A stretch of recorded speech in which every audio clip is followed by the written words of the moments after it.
ये जो लोग बड़े बड़े सपने देखते हैं, क्या ये जन्म से ही बड़े सपने लेकर पैदा होते हैं या इन्हें कुछ ऐसा करना पड़ता है जो इन्हें बड़े सपने देखने के लिए मजबूर करता है? इस सवाल का जवाब मैं देना चाहूँगा कि कई व्यक्तियों की जन्मजात प्रवृत्ति का प्रभाव उसके सपने देखने या उसके लक्ष्य निर्धारण पर पड़ सकता है, लेकिन किसी व्यक्ति के लक्ष्य पर या उसकी सफलता पर सबसे ज़्यादा प्रभाव उसके माहौल का पड़ता है और उसके कर्म का पड़ता है। मतलब सीधे शब्दों में कहूँ तो अगर कोई व्यक्ति महत्वाकांक्षी नहीं है, अर्थात कोई व्यक्ति जो बड़े बड़े सपने नहीं देखता है, तो यदि वह चाहे तो अपनी इच्छा से अपनी इस शक्ति को शुरू कर सकता है।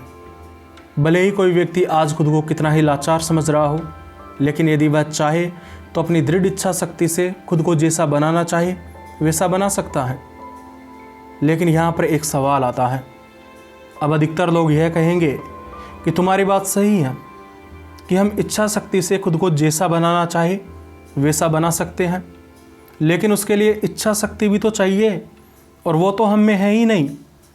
तुम बिल्कुल ठीक कह रहे हो, लेकिन मैं तुमसे अभी पानी पीने के लिए कहूँ तो क्या तुम पी सकते हो? अभी मैं तुमसे 5 सेकंड के लिए कसरत करने के लिए कहूँ तो क्या तुम कर सकते हो? तुम जानबूझकर नहीं करते हो, वह तुम्हारी मर्जी है, लेकिन ईमानदारी से अपने आप से यह पूछना कि वास्तव में क्या तुम ऐसा कर सकते हो? और जवाब हाँ आता है तो इसका मतलब है कि इच्छा शक्ति तुम्हारे अंदर है। अगर तुम्हारे अंदर इच्छा शक्ति नहीं होती तो तुम इतना सा कार्य भी नहीं कर पाते। इच्छा शक्ति नहीं होने का मतलब जानते हो क्या होता है? इच्छा शक्ति नहीं होने का मतलब यह होता है कि तुम्हें बहुत तेज भूख लग रही है, तुम्हारे सामने सभी प्रकार के व्यंजन रखे हुए हैं, लेकिन तुम फिर भी उन्हें खा नहीं सकते। अगर कोई व्यक्ति ज़बरदस्ती तुम्हारे मुंह में खाना रखने का प्रयास करे तो वो खाना रख देगा, लेकिन तुम उसे चबा नहीं सकते। आपको एक बात बताता हूँ, वैज्ञानिकों ने कुछ खरगोशों और कुछ चूहों पे एक प्रयोग किया। उन्होंने उनके दिमाग में से डोपामाइन हार्मोन को निकाल दिया। डोपामाइन हार्मोन असल में हमारे दिमाग का एक तरह का इनाम होता है। जैसे जब हम कोई अच्छा कार्य करते हैं तो हमें अच्छा महसूस होता है, तो वह अच्छा महसूस होने की वजह डोपामाइन हार्मोन होता है। तो वैज्ञानिकों ने खरगोश और चूहों के दिमाग में से डोपामाइन हार्मोन को बिल्कुल हटा दिया। फिर उन्होंने उनके सामने कुछ गाजरें रख दी और कई प्रकार के खाने की चीज़ें रख दी। लेकिन सबसे हैरान कर देने वाली बात यह थी कि चूहे और खरगोश भूख से मर गए, लेकिन उन्होंने खाना नहीं खाया। इसे कहते हैं इच्छा शक्ति का शून्य हो जाना। तुम अपनी इच्छा शक्ति के विरुद्ध जाकर कोई भी काम कर सकते हो। जैसे कि अभी मैंने तुमसे कहा कि तुम 5 सेकंड कसरत करो, भले ही तुम्हारी इच्छा नहीं हो, और अगर तुम अपनी इच्छा के विरुद्ध इस काम को पूरा कर सकते हो तो इसका मतलब है कि तुम्हारे अंदर इच्छा शक्ति मौजूद है। और अगर चिंगारी मौजूद है तो परिश्रम के द्वारा उसे आग का रूप दिया जा सकता है। चूहों या खरगोशों के मामले में ऐसा नहीं किया जा सकता था, क्योंकि उनका मामला 0 पर था, और 0 को किसी भी संख्या से गुणा करो 0 ही आता है। लेकिन अगर यह 0 की जगह 1% भी हो जाए तो इसे कई गुना तक बढ़ाया जा सकता है। अपनी महत्वाकांक्षाओं को या अपनी इच्छा शक्ति को बढ़ाने का एक सीधा सा तरीका है कि उसका ज़्यादा से ज़्यादा इस्तेमाल करो।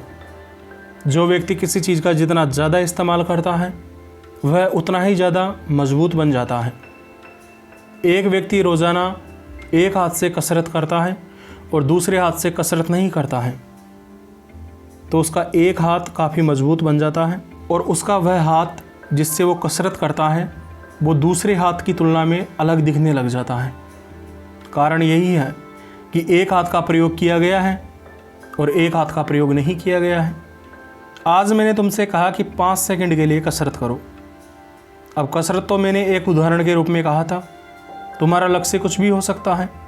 1 मिनट के लिए पढ़ाई करो, फिर 5 मिनट के लिए पढ़ाई करो, फिर ऐसे करते करते टाइम बढ़ाते जाओ, और तुम जितनी बार इस चीज़ की प्रैक्टिस करोगे उतना ही ज़्यादा मजबूत बनते जाओगे और इच्छा शक्ति तुम्हारी आदत का हिस्सा बनने लग जाएगी। शुरुआत में कुछ फ़र्क नहीं दिखता, लेकिन धीरे धीरे एक न एक दिन आपको फ़र्क दिखेगा ज़रूर।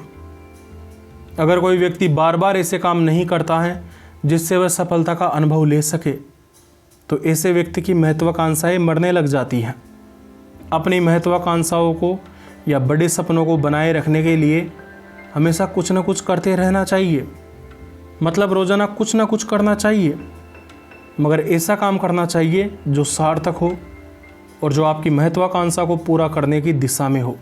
महत्वाकांक्षाओं को बनाए रखने के लिए आत्मविश्वास का होना भी ज़रूरी है, और ऐसे में लोग आपको सलाह देते हैं कि सही सोच रखो और विश्वास रखो।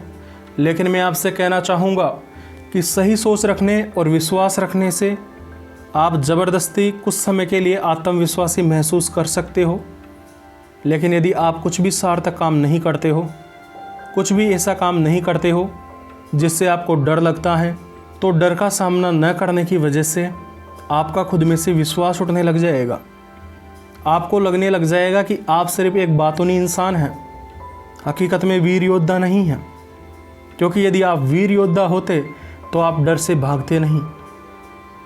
मतलब विश्वास अगर केवल विचारों को अपनाकर दिखावा करने वाला होगा तो वो ज़्यादा समय तक टिक नहीं पाएगा, लेकिन यदि विश्वास आपके चरित्र का हिस्सा होगा तो ज़्यादा समय तक टिक पाएगा, और तभी आपकी महत्वाकांक्षाएं बनी रह पाएंगी। और विश्वास आपके चरित्र का हिस्सा तभी बनता है जब आप अपने डर का बार बार सामना करते हैं। मतलब प्रैक्टिस चाहिए। तो उम्मीद करता हूँ आज की बात आपको समझ में आ गई होगी। मुझे इतना ध्यान लगाकर सुनने के लिए आपका दिल से धन्यवाद।